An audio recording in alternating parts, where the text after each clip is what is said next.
ఆంధ్రప్రదేశ్ రాష్ట్ర డిప్యూటీ సీఎంగా పవన్ కళ్యాణ్ గారు అద్భుత పరిపాలన కొనసాగిస్తున్న విషయం మనకందరికీ తెలిసిందే.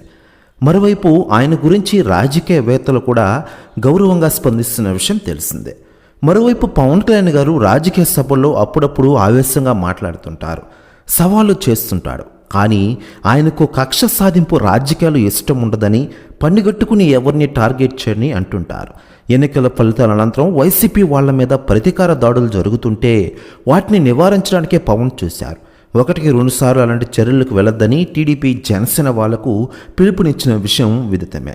మరోవైపు పవన్ కళ్యాణ్ గారి రాజకీయాల గురించి ఇప్పటికే రాజకీయ నాయకులు స్పందిస్తూ ఉండగా, తాజాగా ఆంధ్రప్రదేశ్ సీఎం చంద్రబాబు గారు పవన్ కళ్యాణ్ గారి గురించి కొన్ని కీలక వ్యాఖ్యలు చేశారట. ఆయన మాట్లాడుతూ, పవన్ కళ్యాణ్ డిప్యూటీ సీఎం హోదాలో ఆంధ్రప్రదేశ్లో మంచి పరిపాలన కొనసాగిస్తున్నారు.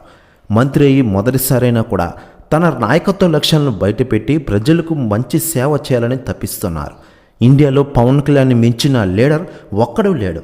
నా 40 ఏళ్ల రాజకీయ అనుభవంతో చెబుతున్నా అంటున్నట శ్రీ నారా చంద్రబాబు నాయుడు గారు. ప్రస్తుతం ఈ వ్యాఖ్యలు వైరల్ అవుతున్నాయి ఆంధ్రప్రదేశ్ రాష్ట్ర రాజకీయాల్లో.